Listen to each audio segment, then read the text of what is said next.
It's nice to see you again. Well, thank you. I'm not surprised that you love this script and doing this film, because I heard a rumor that you've always had an affection for horses. That's true.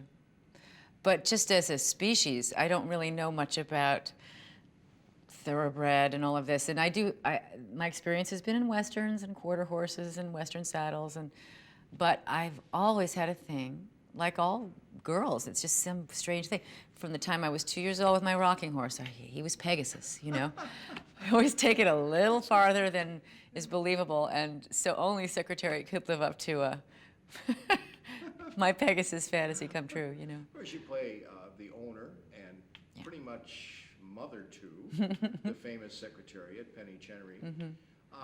As I told you, I had an opportunity to interview Penny a few times, and I always found her so humble and gracious. It's very true. She really is that. And I'm sure that she not coached you, but maybe gave you some tips.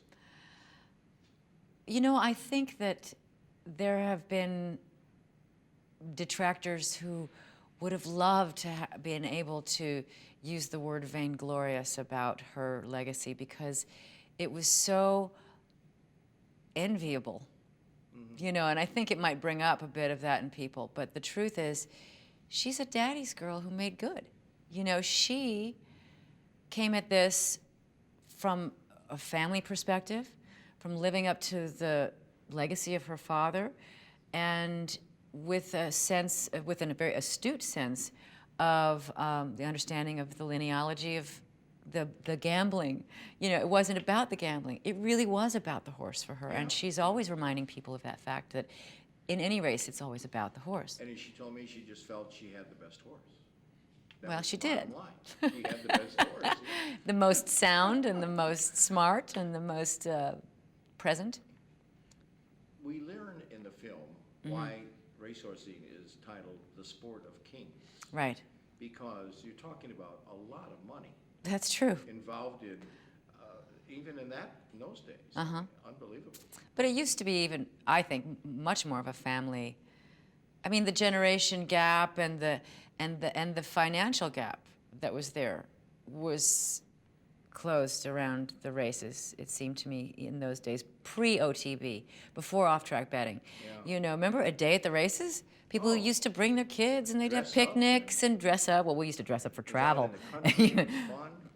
Go out in that center field, and is that what it's called, the infield, or rather, and have picnics, and it was just a mishmash. Everybody got to rub elbows with everybody, and the hoi polloi with the regular folk. And I remember as a kid, my mom and dad would take me out to Washington Park in Chicago. Sweet. And it was out in the country. Right. You know? And it was a day. I mean, it was wonderful. Exactly. It was a bonding experience, and you can watch the ponies run. And of course, the story is more than the story of this great racehorse, the Triple Crown winner in 1973. It's really two Bravehearts. Use the pun on Randall. Randall Wallace, our director, wrote Braveheart. Yeah. It's important to remember that, because it's a great screenplay. So it really is a story about your character as much as the horse. Yes. Yeah. Well, very kind of you to say. And yeah, we've got, it's 12, so we're going to get 14 bell rings. Sorry.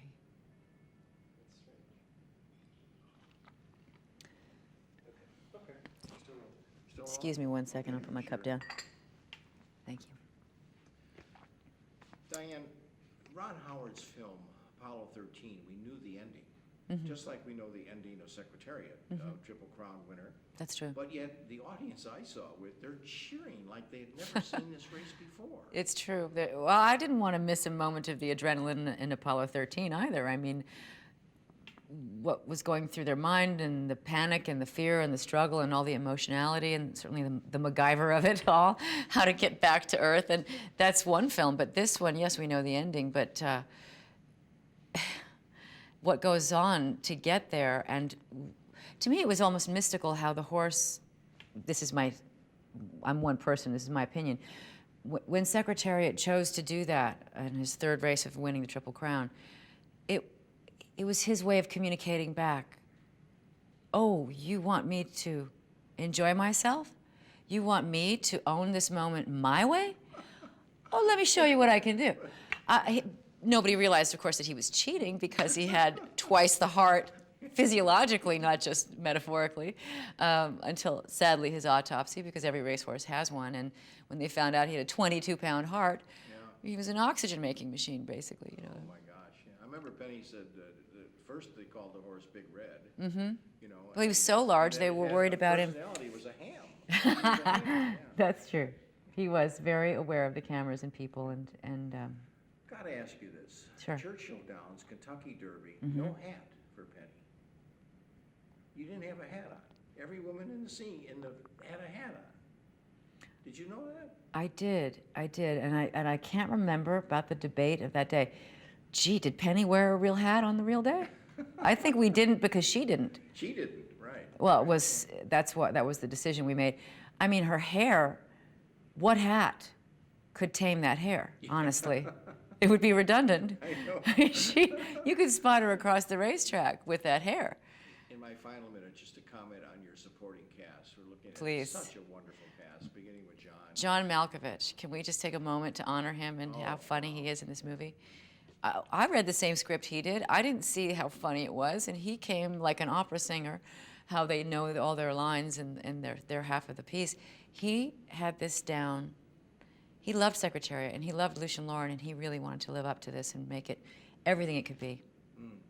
Wonderful supporting cast, and I think I'm out of time. Yes, I am. And I hate to leave you because you're so wonderful to talk to. And Very I just wanna kind, take thank a you. quick 10 seconds to tell my audience, don't miss Secretariat. You're going to have a wonderful trip to the movies, and take friends because I guarantee they will enjoy it as much as I did. Thank you so much. You're very kind. Thank you. Good to see you again. Good to see you.